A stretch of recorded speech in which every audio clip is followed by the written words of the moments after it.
المرسلين وعلى آله وصحبه أجمعين. رب اشرح لي صدري ويسر لي أمري ونقضة من لساني يفقه قولي. سبحانك لا علم لنا إلا ما علمتنا إنك أنت العليم الحكيم. لا حول ولا قوة إلا بالله العلي العظيم.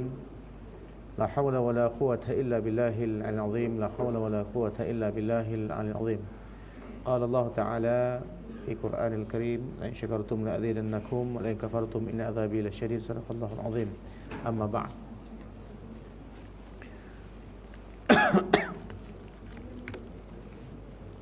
Alhamdulillah,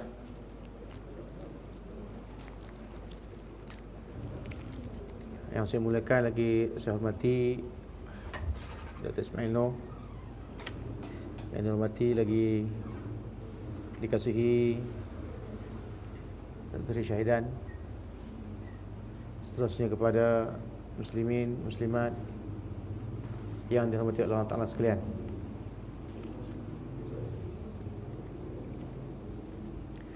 Alhamdulillah, syukur kita kepada Allah Subhanahu Wa Ta'ala kerana dengan limpah rahmat dan kurnia dapat kita berkumpul pada malam ini untuk kita meneruskan pembacaan kitab kita, iaitu kitab terjemah daripada Nasaihul Ibad bagi Imam An-Nawawi Al-Bantani. Mudah-mudahan kita mendapat kebaikan daripadanya dan mendapat petunjuk untuk kita meneruskan langkah-langkah kita untuk menuju kepada Allah Subhanahu Wa Ta'ala. Salam dan salam kepada Nabi SAW, kepada ahli bait baginda dan para sahabat baginda. Tak lupa juga kita mohonkan bantuan Allah untuk sekalian para ulama yang mempertahankan agama ini dengan ilmu mereka, dan para pejuang agama yang mempertahankan agama ini dengan jihad mereka. Amma ba'd. Kita sambung lagi insya-Allah pembacaan kitab ini. Muka surat 13 makalah 4.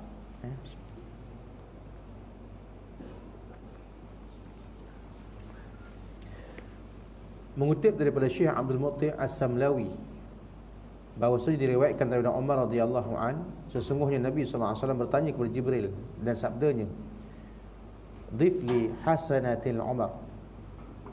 Faqala law kanatil bikharu midadan was-sajar aqlaman lamma qasartuha. Faqala sif li hasanatil Umar. Dikatakan sif li hasanatil Umar. فقال لو كانت البحار مدادا وشجرت أقلاما لما قصرتها. فقال صف لي حسنات لأبي بكر. فقال عمر حسنة من حسنات أبي بكر. Dikemukakan kepadaku tentang kebaikan Umar, atau mensifatkan kepadaku tentang kebaikan Umar. Lalu Jibril menjawab, andai kata seluruh samudera itu menjadi tinta dan pepohonan menjadi pena, nescaya aku tidak akan dapat untuk menghitung kebaikannya. Nabi bertanya lagi, kemukakanlah sekarang kebaikan Abu Bakar. Dan Jibril menjawab, Umar itu sendiri termasuk salah satu kebaikan Abu Bakar. Dalam hal yang lain pun dinyatakan sebagai berikut: Izzud dunya bil mal wa izzul akhirah bi salihin a'mal. Keluhuran dunia dicapai dengan harta, sedangkan keluhuran akhirat dicapai dengan amal perbuatan yang saleh. Dengan demikian urusan dunia tidak menjadi kuat dan maslahat. Dengan demikian urusan dunia tidak menjadi kuat dan maslahat melainkan dengan harta. Seperti halnya urusan akhirat akan menjadi kuat dan maslahat hanya jika dicapai dengan amal yang saleh. Baik. Ini adalah merupakan satu makalah yang berkaitan dengan kelebihan Abu Bakar dan Umar. Yang Nabi sallallahu alaihi wasallam bertanya kepada Jibril untuk Jibril mengumpamakan bagaimanakah keadaan ataupun kelebihan Sayyidina Umar radhiyallahu anhu. Maka dikatakan, kalaulah seluruh samudera itu menjadi tinta dan pepohonan untuk menjadi pena untuk menulis akan kebaikan Umar radhiyallahu anhu, maka pasti tidak akan dapat untuk menghitungnya. Begitu kelebihan Sayyidina Umar yang Nabi sallallahu alaihi wasallam gambarkan. Kalaulah ada Nabi selepas aku, maka Umarlah orangnya. Begitu Umar ini adalah merupakan seorang yang sangat besar jasanya kepada Islam. yang disifatkan oleh Nabi SAW sebagai muhaddithun untuk umat ini. Apakah muhaddithun? Orang yang Allah Ta'ala berikan kepadanya itu akan ilham, yang ada beberapa perkara pandangan Nabi Sayyidina Umar itu yang akhirnya menjadi wahyu daripada sisi Allah Subhanahu Wa Ta'ala. Dan bila ditanya lagi tentang kelebihan Abu Bakar As-Siddiq, maka berkata pula Nabi sallallahu alaihi wasallam, bagaimana pula wahai Jibril tentang kelebihan Abu Bakar As-Siddiq? Sifli si Hasan al-Abu Bakri. Dan berkata Jibril, Umar itu kalaulah diumpamakan seluruh lautan itu sebagai tinta dan pepohonan itu sebagai pena untuk tulis kebaikannya, maka tak akan dapat ditulis. Maka Umar itu satu kebaikan daripada kebaikan Abu Bakar yang lebih banyak. Maksudnya Abu Bakar punya kelebihan, Masya Allah, lebih daripada Sayyidina Umar radhiyallahu anhu. Jadi ini adalah merupakan dua sahabat Nabi yang sentiasa bersama dengan Nabi sewaktu mereka hidup, sehinggalah sampai ke saat ini. Di makam Nabi SAW itu adanya Umar, adanya Abu Bakar. Di sisi baginda menemankan baginda sampailah kepada hari kiamat. Begitulah kemuliaan yang letaknya pada kedua sahabat ini, terutamanya Abu Bakar. Disebutkan dalam tafsir Ar-Razi, Mafatihul Ghaib, diceritakan bahawa di ketika mana wafatnya Sayyidina Abu Bakar As-Siddiq ini, ketika mana jenazahnya itu diusung untuk dikebumikan di sebelah Nabi sallallahu alaihi wasallam di rumah Aisyah radhiyallahu anha, maka dikatakan di ketika mana beliau itu sampai ke tempat ataupun di pintu tempat pemakaman Nabi sallallahu alaihi wasallam, maka tiba-tiba pintu itu terbuka. Maka di waktu itu terdengarlah satu suara, Udkhul Habib ilal Habib, masuklah kekasih kepada kekasihnya. Maksudnya dalam hal ini terdengar suara daripada Nabi sallallahu alaihi wasallam yang telah wafat terdahulu dari Sayyidina Abu Bakar itu, mempersilakan Abu Bakar itu untuk masuk ke dalam tempat pemakaman. Dan sebelum itu diawali dengan salam daripada Abu Bakar As-Siddiq kepada Nabi sallallahu alaihi wasallam. Ini disebutkan oleh Imam Fakhr Razi dalam kitab Mafatihul Ghaib, tafsirnya ketika mana mentafsirkan sebahagian daripada ayat daripada surah Al-Kahfi. Ini menunjukkan bahawa para sahabat ini adalah merupakan orang-orang yang hidup di sisi Allah SWT, walaupun pada zahirnya, pada mata kasar kita, mereka ini mati. Allah menyatakan dalam Quran, la tahsabanna allazi man qutila fi sabilillahi amwat bal hum ahya wa inda rabbihim yarzaqun. Janganlah kau menyangka orang yang mati syahid di jalan Allah SWT itu mereka itu mati, bahkan mereka itu hidup di sisi Allah Ta'ala, dan sesungguhnya Allah memberikan rezeki kepada mereka. Dan inilah kelebihan mereka, yang mana menjadi pembeza di antara kita dengan kaum Syiah. Yang mana kaum Syiah itu di antaranya mereka itu menolak Abu Bakar dan menolak Sayyidina Umar radhiyallahu anhu. Mereka menyatakan bahawa Sayyidina Abu Bakar As-Siddiq ini adalah orang yang bertanggungjawab merampas akan hak kekhalifahan daripada Sayyidina Ali karramallahu wajhah, yang sepatutnya kekhalifahan selepas daripada baginda Nabi sallallahu alaihi wasallam itu adalah kepada Ali karramallahu wajhah. Tetapi sebagaimana kita maklum, itu adalah merupakan satu pembohongan semata-mata, kerana Abu Bakar As-Siddiq dilantik selepas daripada kewafatan Nabi sallallahu alaihi wasallam itu secara ijma' oleh para sahabat, dan sebelum beliau meninggal, beliau telah menamakan Umar sebagai penggantinya. Dan menurut Ahlussunnah wal Jamaah bahawa kedua mereka ini adalah termasuk di antara khulafa' rasyidin yang diiktiraf. Jadi ini pembeza di antara kita dengan mereka, dan mencintai mereka itu adalah seumpama mencintai Nabi sallallahu alaihi wasallam. Dan kalau kita lihat pengorbanan mereka, Masya Allah, terlalu hebat.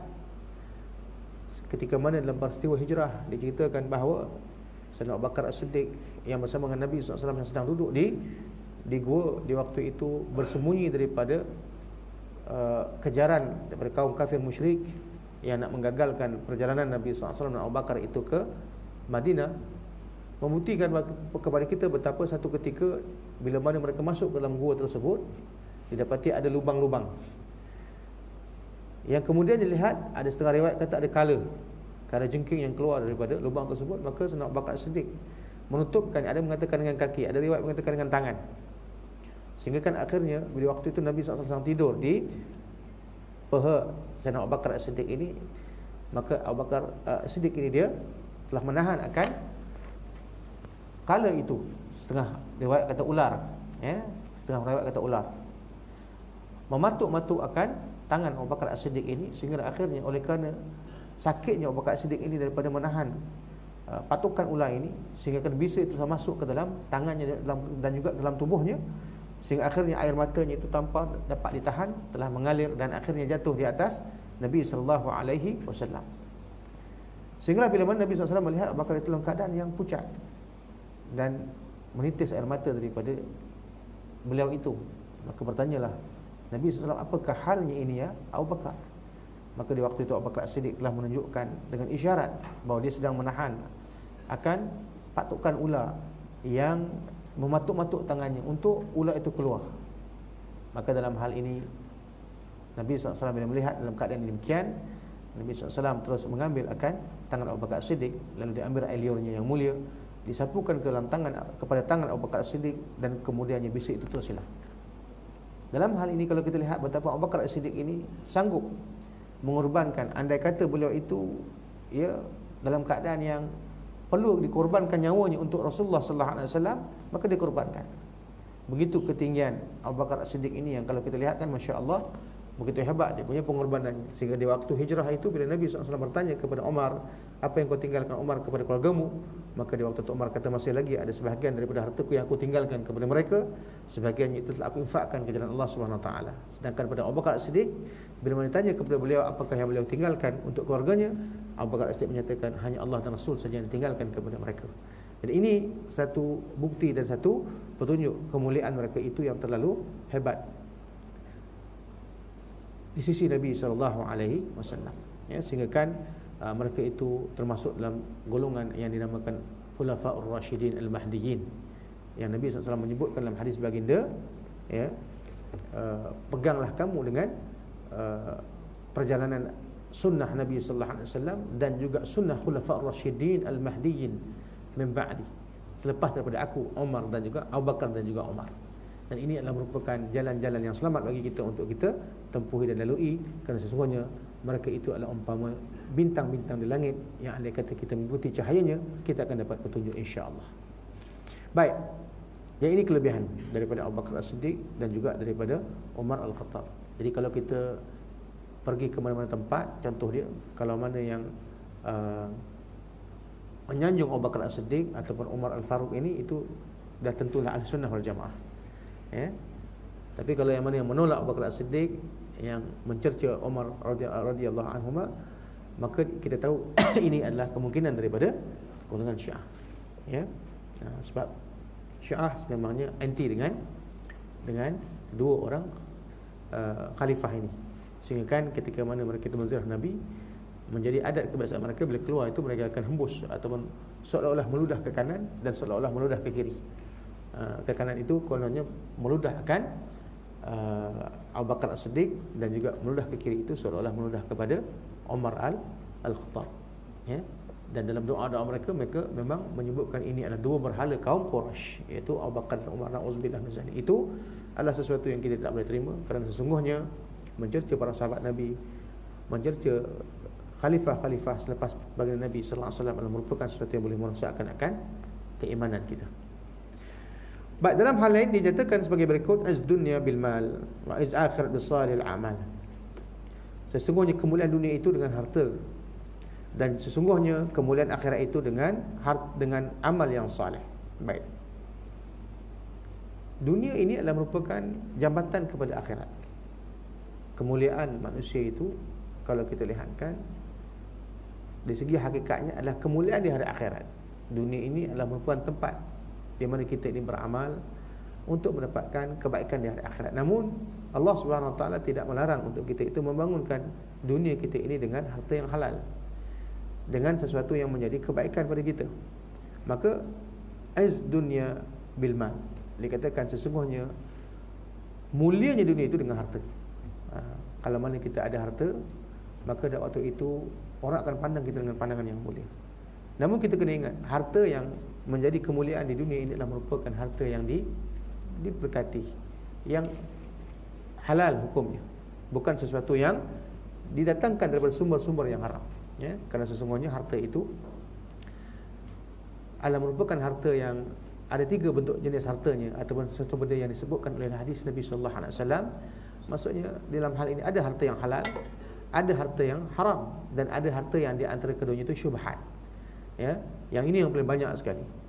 Yang mana harta yang syubhat adalah merupakan harta yang tak jelas halal dan haramnya, tetapi Nabi menyebutkan man waqa'a fi syubhat waqa'a fil haram. Siapa yang duduk pada yang syubhat, maka dia duduk pada yang haram. Maka ini benda yang paling kita kena takuti, yang paling kita kena hati-hati dengannya, kerana sesungguhnya harta yang haram itu akan menyerumuskan kita ke dalam lembah kebinasaan. Man nabata lahmihi min suhtin fannar aula bih atau kama qala. Nabi menyatakan siapa yang mana membesarkan badannya dengan sesuatu yang haram dan sesuatu yang menjadi kemurkaan Allah Taala, maka neraka itu lebih baik daripadanya. Ya. Apa contohnya harta-harta yang syubhat ini, ya? Harta yang syubhat ini kalau kita lihatkan harta yang tidak jelas halal dan haram. Kadang-kadang benda itu halal, ya, tapi cara kita mengambilnya itu jadi haram. Ya. Contohlah kalau kita ambil contoh macam musim hampir musim perayaan kita ni. Ya, sekarang ni kita tengok mana-mana surau pun sibuk dengan nak kumpul bilangan orang untuk ambil bahagian di dalam lembu. Ya, nak disembelihnya contoh dia. Mungkin ada di antara orang-orang yang nak mengambil keuntungan contoh dia. Kan? Dia nak jadi orang tengah contoh dia. Misal contohnya dikenal mungkin ada dengan satu pemilik ladang ternakan lembu contoh dia. Tanpa berbincang dengan orang ini, mungkin dia hanya bagi tahu saja, dia sudah buat satu tawaran. Siapa yang nak lembu boleh dapatkan milik saya. Kemudian dia tanya kepada pemilik ladang ternakan ini, berapa seekor lembu kalau saya nak ambil? Maka katalah token ni kata, mungkin seekor lembu kalau tahun ini kita bagi 4,500. Ya, 4,500. Jadi dia pun congak-congak. Kalau nak dibagikan 7, kan? Kalau dibagikan ke 7 berapa? 4,500.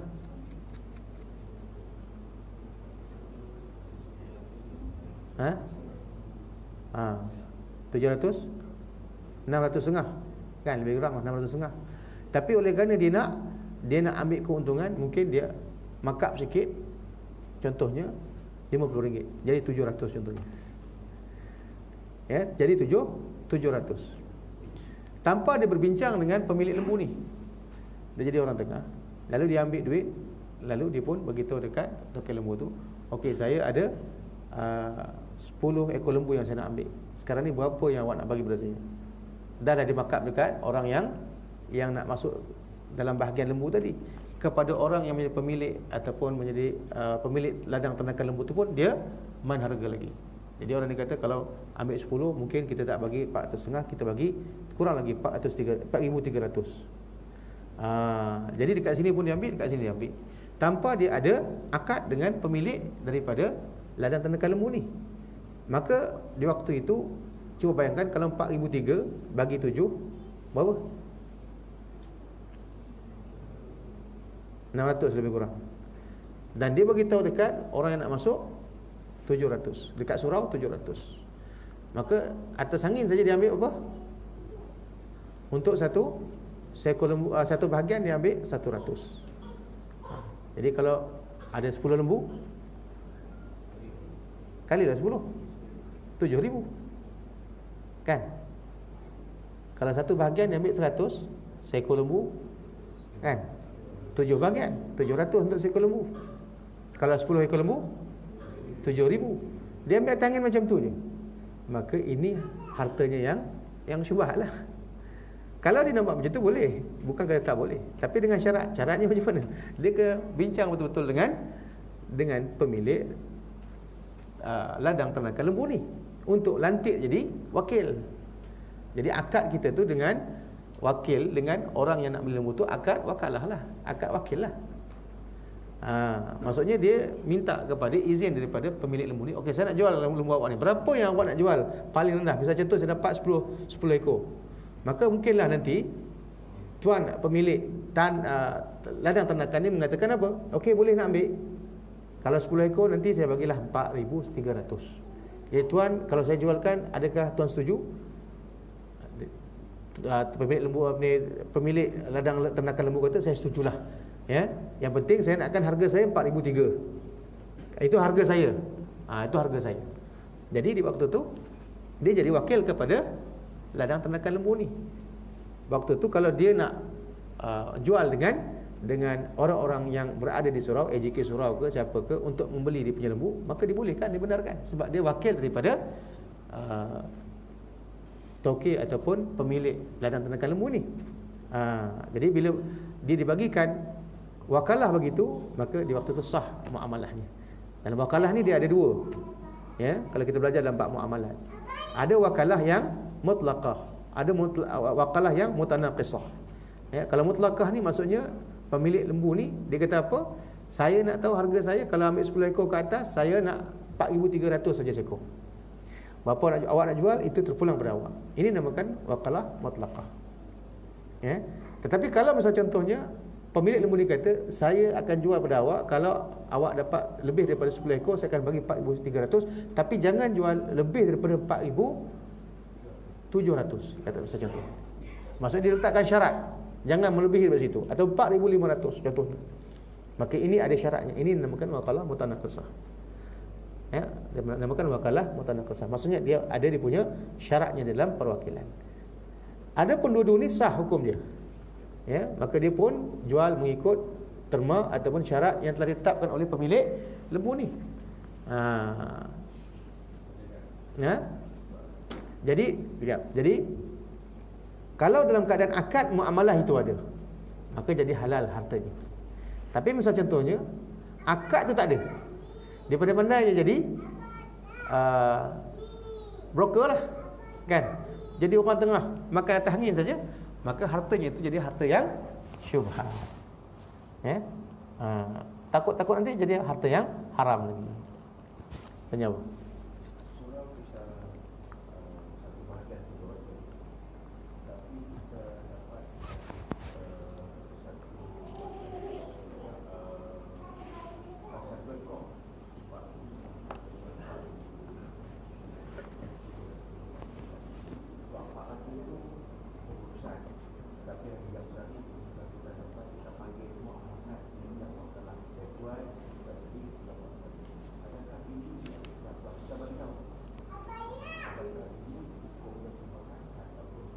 Halal.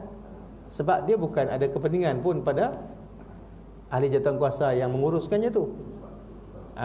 Jadi 400 tu untuk pengurusan, untuk semua, gunakan akan kemudahan itu. Dan nanti kalau ada untung pun, untung tu masuk ke mana? Masuk ke tabung surau. Jadi halal, tak ada masalah. Jadi itu hukumnya sah.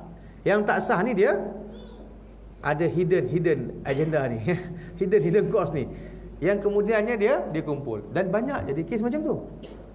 Ya. Ini termasuk dalam masalah muamalah. Jadi ini harta yang syubhat. Harta yang syubhat. Jadi perkara itu Nabi dah menyebutkan dalam hadis yang saya bacakan tadi, man nabata lahmi min suhtin fannar aula bih.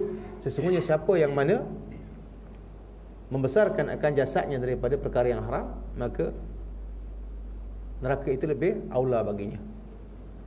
Supaya juga kalau kita cerita sekarang ni musim durian, kita beli durian contohnya. Sekarang ni orang banyak beli durian. Kita beli dengan kilo.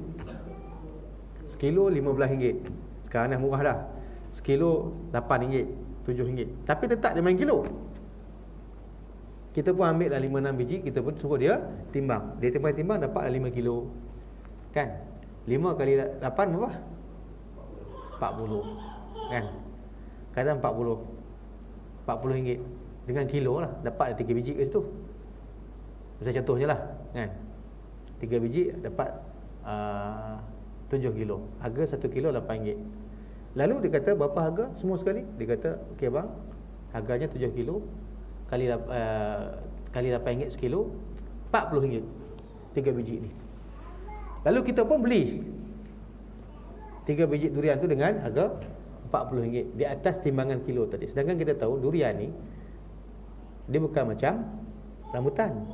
Rambutan tu dia punya isi lagi besar daripada kulitnya. Durian kulitnya lagi besar daripada isinya. Di situ ada gharar. Bila kata gharar, benda tu jadi syubhat. Syubhat bagi orang yang menjual dan syubhat juga bagi orang yang membeli. Ya. Sebab dia menggalakkan lagi perkara tu. Jadi macam mana kita nak elak? Ha? Katakanlah dalam keadaan sebelum kopek, macam mana kita nak elak? Tak payah makan, rasa nak makan. Jadi macam mana cara nak buat? Maka dalam hal ini, tak apalah dia nak kira dengan kilo tu pulang kat dia lah. Bila mana kita nak akad dengan dia untuk beli, kita ambil 3 biji ni dan kita kata, okey 3 biji ni berapa semua? Dia kata tadi RM40. Saya beli 3 biji ini, selonggok ni dengan harga RM40. Bagilah duit kat dia, lepas kita. Dia tak lepas ya. Jadi ini contoh benda-benda yang simple dalam muamalat. Sebab dalam muamalat bila ada 3 perkara, maka dia akan jadi masalah, dia akan jadi batal. Ima dia ada judi, ataupun dia ada riba, ataupun dia ada gharar, tipu daya. Dan dalam bab jual beli durian dengan kilo itu termasuk dalam tipu daya. Jadi ini satu benda yang kita kena sedarlah. Patut kita punya doa tak kabul-kabul pun. Kan? Lah ni projek dok miss ya, kan? Kan? Dia doa dengan Allah Taala, yamuddu yadayhi ila sama wa mat'amuhul haram wa mashrabul haram wa ghadiya bil haram fa anna yastajibu anhu. Nabi mengatakan ada orang yang berdoa, dia letakkan tangannya, depangkan tangannya sampai ke langit tu, kan? Ke arah langit. Dan berkata ya Rabb, sedangkan makanannya haram, minumannya haram, dan dia pakai daripada pakaian yang haram. Macam mana Allah nak kabulkan doa dia? Jadi ini contoh yang kita boleh nampak daripada makanan yang haram. Jadi betul Nabi menyatakan, dalam hal ini para ulama menyatakan aizud dunya bil mal. Mulianya kita itu dengan harta. Tapi harta yang macam mana? Harta yang tidak ada padanya itu perkara yang haram dan tidak ada padanya benda yang syubhat. Itu kita cerita tentang benda-benda yang syubhat. Kalau benda haram yang rasuah, itu lebih maklumlah, lebih jelaslah hukumnya, ar-rashi wal murtashi finnar. Nak dapat projek bawah meja, ya, tepi meja, atas meja, macam-macam hal lah. Nak dapatkan imbalan dunia, sanggup kita gadaikan prinsip agama. Sedangkan yang memberi dan yang menerima daripada rasuah itu masuk neraka, kata Nabi SAW. Jadi ini benda yang kita katakan tadi, benda-benda yang dikatakan azzad dunya bil mal tadi. Mulanya dunia itu dengan harta, tapi kita ingat harta yang macam mana? Harta yang halal. Sebab tu nak cari seorang ahli perniagaan yang betul-betul jujur itu sangat susah, khususnya di akhir zaman. Kerana dalam hadis Nabi SAW menyatakan tajir saduq, ya, peniaga yang benar-benar jujur itu ma'an Nabi, bersama dengan para Nabi dan juga para Rasul nanti di hari akhirat. Sebab nak cari seorang yang benar-benar jujur dalam perniagaannya itu satu perkara yang sangat susah. Tapi kalau kita dapat untuk menjadi seorang yang jujur dalam perniagaan, menjadi ahli perniagaan yang jujur dan juga berpegang pada agama, bersama dia dengan para Nabi dan Rasul nanti di hari akhirat. Masya Allah. Jadi inilah hal yang kita sebutkan tentang izzud dunya bil mal dan izzul akhirah bis salihil a'mal. Sedangkan kemuliaan akhirat itu dengan amal perbuatan yang saleh. Kita nakkan akhirat, kemuliaan di hari akhirat, tak dapat tidak kita kena melakukan amal-amal yang saleh. Kita kena melakukan ibadah kepada Allah Subhanahu Wa Taala dengan ikhlas, wara, dan juga menjaga akan tata tertibnya, adab-adabnya untuk diterima ianya sebagai satu bakti kita kepada Allah Subhanahu Wa Taala. Jadi dalam hal ini, ya, untuk kita mulia di dunia, mulia di akhirat, sebenarnya kita kena jaga hukum-hukum Allah. Memang kita minta kepada Allah, Rabbana atina fid dunya hasanah wa fil akhirati hasanah wa qina azabannar. Kita minta dengan Allah. berikan kebaikan kepada kita di dunia dan juga berikan kebaikan di akhirat. Tetapi dalam hal ini, untuk mendapat kebaikan di dunia, kita kena jaga warak kita, ya. Dan untuk mendapat kebaikan di hari akhirat, kita kena jaga ikhlas kita, insya-Allah, takwa kita. Baik, ini yang kita katakan sebagai perkara yang dapat dicapai dalam kehidupan kita yang sementara ini. Mudah-mudahan dengan hal itu Allah Ta'ala akan meluruskan hati kita dan diberikan taufik kepada amal-amal kita untuk mencapai redha Allah di dunia dan juga kejayaan di hari akhirat, insya-Allah. Baik, makalah yang kelima daripada Uthman radhiyallahu anhu, dia mengatakan, hammud dunya zulmatun fil qalb wa hammul akhirati nurun fil qalb.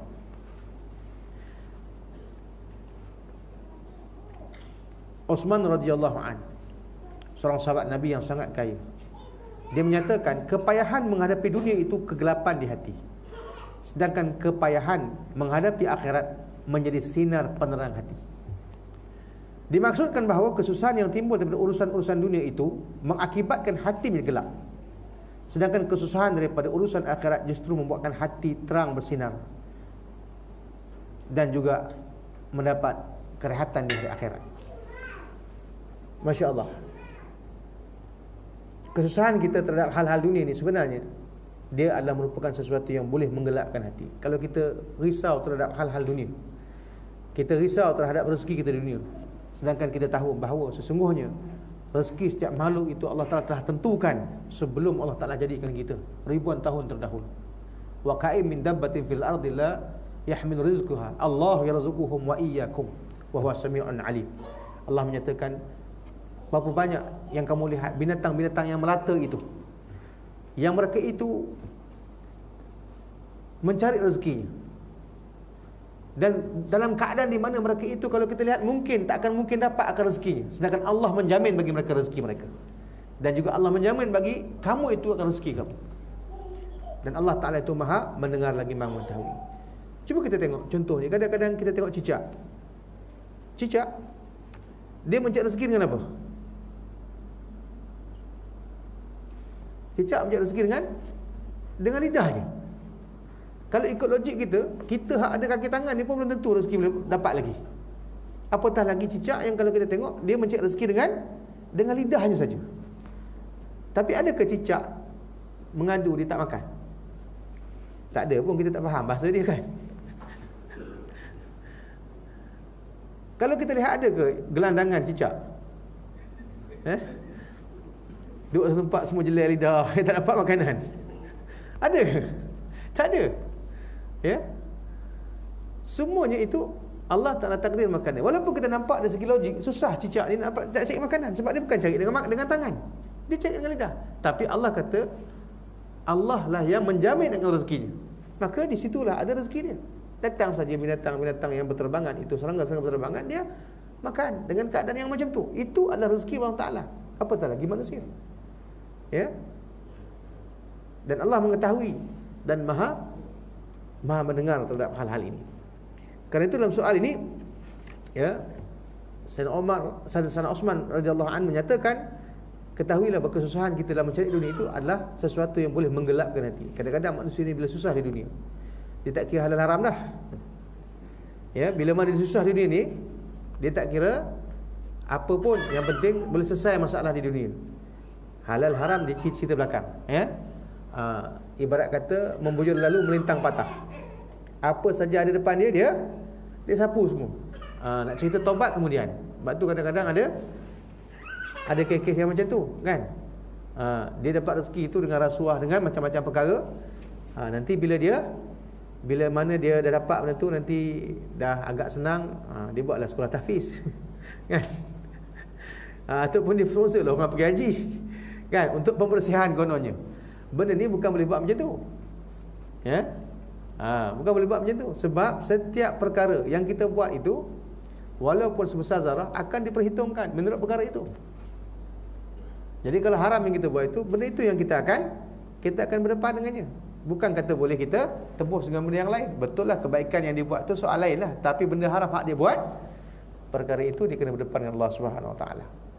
Jadi dalam hal ini Sayyidina Osman mengingatkan kita, biarlah kita ini rugi di dunia, mungkin tak dapat projek, ataupun mungkin kita tidak dapat satu habuan daripada habuan dunia itu yang menyebabkan hati kita gundah gulana, yang menyebabkan hati kita risau, tapi tidak kita itu menggadaikan prinsip agama dan iman kita. Itu penting. Sebab tu Sayyidina Osman mengatakan, kesusahan kita terhadap hal dunia itu sebenarnya adalah benda yang boleh menggelapkan hati. Sebab manusia ni kalau kadang-kadang sudah buntu, apa pun dijualnya, kan? Kalau sudah buntu, apa pun dijualnya. Imannya pun sanggup dijualnya, maruahnya pun sanggup dijualnya. Kenapa? Untuk mendapatkan habuan dunia yang sedikit. Dan kata beliau, wahammul akhirah nurun fil qalb. Sedangkan bila mana kita ini ada kesusahan dalam kita nak membangunkan agama, dalam kita nak membangunkan akhirat kita, maka di situlah kita punya nur dalam hati. Bila kita nak bangunkan agama, cuba kita tengok para sahabat, ya, ketika mana mereka itu sudah dapat, ya,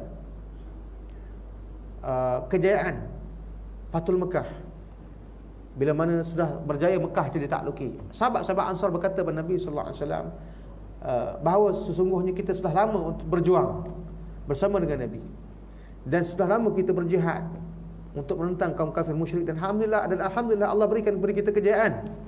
Allah berikan kepada kita kejayaan untuk Islam itu bertambah. Jadi bagilah orang-orang baru, bagi kami ni yang dah lama-lama berjuang ni nak balik ke Madinah, apa kami nak buat? Kami nak betulkan baliklah pagar-pagar kebun kami. Kami nak duduk balik di kampung-kampung kami untuk kami bangunkan dunia kami. Maka di waktu itu turun ayat, wala tulqu biaidikum ila tahlukah. Dalam surah Al-Baqarah Allah mengatakan, jangan kamu mencampakkan diri kamu dalam kebinasaan. Itu asbab nuzul. Yang sehinggakan ketika mana Abu Ayyub Al-Ansari, ketika mana mengikuti delegasi Yazid bin Muawiyah untuk pergi membuka kota Konstantinopel, yang di waktu itu Abu Ayyub Al-Ansari dia melihat para sahabat Nabi bila berdepan dengan benteng kota Konstantinopel, mereka rasa gerun. Sedangkan kota Konstantinopel itu, kata Nabi SAW, la tuftahunnal Konstantiniyah, akan terbuka kota Konstantinopel itu. Sebaik-baik pembukanya adalah sebaik-baik pemimpinnya adalah pemimpin itu, dan tentera yang mengikutinya adalah sebaik-baik tentera. Jadi mereka nak dapatkan janji Nabi, mereka nak buka kota Konstantinopel. Tapi Abu Ayyub tengok, para sahabat bila tengok benteng kota Konstantinopel yang begitu hebat, yang begitu ampuh, semua rasa gerun. Sehingga akhirnya ada sahabat Nabi mengatakan, kalau macam ni kita baliklah, sebab takkan mungkin kita akan dapat lepasi benteng yang begitu dahsyat macam ni. Sebab dia ada 3 benteng yang sangat kukuh, yang pada zaman itu takkan mungkinlah dengan serangan darat itu untuk mereka masuk ke dalam kota Konstantinopel. Lalu ada sahabat yang mengatakan kepada Abu Ayyub Al-Ansari, dia mengatakan, kalau macam inilah keadaannya, ayo marilah kita balik, kerana sesungguhnya dalam Quran menyatakan wala tulqu biaidikum ila tahlukah. Jangan kamu itu mencampakkan diri kamu ke dalam kebinasaan. Sebab kalau kita masuk ke sini, ya, mesti kita akan mati dan kita akan menghadapi kemusnahan. Ayo kita balik sajalah. Maka di waktu itu Abu Ayyub kata, kamu jangan cakap begitu, kerana sesungguhnya ayat itu diturunkan kepada kami, kepada kaum Ansar. Maka cerita tadi itu diceritakan kepada sahabat tadi, iaitu ketika Fathul Mekah. Maka di waktu itu sahabat-sahabat Ansar yang nak kembali ke Madinah untuk membetul kembali dia punya kebun-kebunnya, untuk kembali mereka itu sebagaimana sebelum daripada datang Islam. Mereka nak bangunkan dunia mereka sahaja tanpa memikirkan kemajuan dan juga terbangunnya agama. Maka turun ayat itu. Maksudnya ayat itu mengatakan, jangan kamu campak diri kamu dalam kebinasaan. Maksudnya jangan kamu melihat dunia kamu saja, akhirat kamu itu kamu kena bangunkan. Jadi ini yang menyebabkan akhirnya Abu Ayyub Al-Ansari dia terus berjuang, dan kemudian syahid di benteng kota Konstantinopel, yang makamnya itu sampai hari ini dapat kita lihat di sana, di Istanbul. Jadi ini adalah merupakan satu contoh, ya, daripada para sahabat yang mereka itu mementingkan, mendahulukan akhirat itu lebih daripada dunia. Qul mata'ud dunya qalil wal akhiratu khairul liman ittaqa. Katakanlah dunia itu sangat sedikit, sedangkan akhirat itu lebih utama dan lebih kekal. Ya Allah, janganlah Engkau jadikan dunia ini sebagai tujuan keperluanku dan tujuan ilmuku. Amin ya rabbal alamin. Ini disebutkan oleh pengarang kitab ini, jangan jadikan dunia ini sebagai tujuan bagi keperluan kita, bukan hanya semata-mata dunia, dan janganlah dijadikan tujuan ilmu kita itu hanya untuk mengejar kemuliaan di dunia sahaja. Baik, makalah yang ke-6 Daripada Ali radhiyallahu anhu wa karramallahu wajhahu, man kana fi talabil ilmi kanat al jannatu fi talabihi, wa man kana fi talabil ma'siyati kanat an-nar fi talabihi. Barang siapa yang menuntut ilmu, maka syurgalah yang dicarinya, dan barang siapa yang mencari maksiat, maka nerakalah yang dicarinya. Maksudnya, barang siapa yang terleka diri dengan ilmu yang berguna, iaitu pengetahuan-pengetahuan yang harus diketahui orang dewasa, maka pada hakikatnya dia mencari syurga dan redha Allah Ta'ala. Sedangkan sebaliknya, sesiapa yang ingin melakukan maksiat, maka hakikatnya dia ingin menuju neraka dan murka Allah Subhanahu Wa Ta'ala. Tuan-tuan dan puan yang dirahmati oleh Allah Ta'ala sekalian, alhamdulillah, hari ini kita berada dalam satu majlis ilmu. Dalam sebuah hadis yang lain, Nabi menyatakan, man salaka tariqan yaltamis fihi ilman salaqallahu lahu tariqan ila jannah.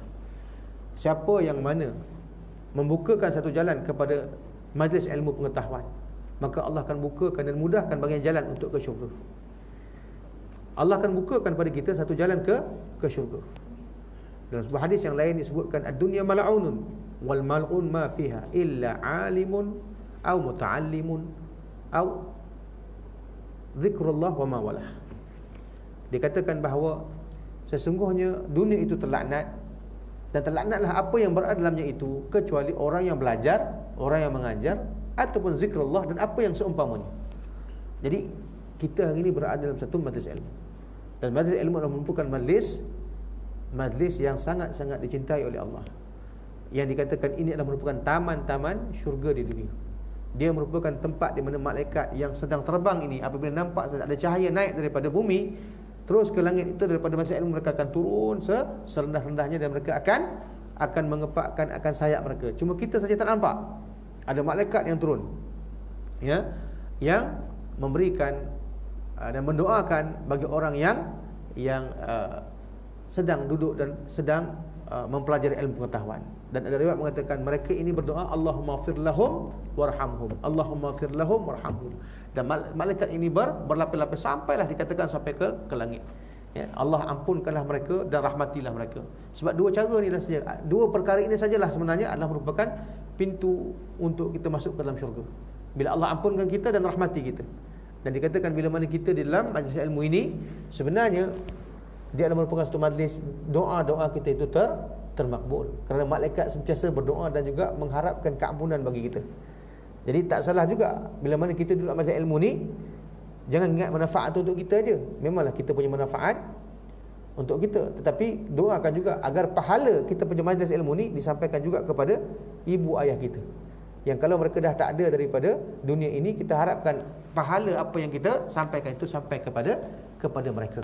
Ya, Allahumma fir lahum warhamhum, Allahumma fir lahum warhamhum. Mereka sentiasa doakan kita. Ya, dan dikatakan duduk di majlis ilmu ni, masya-Allah,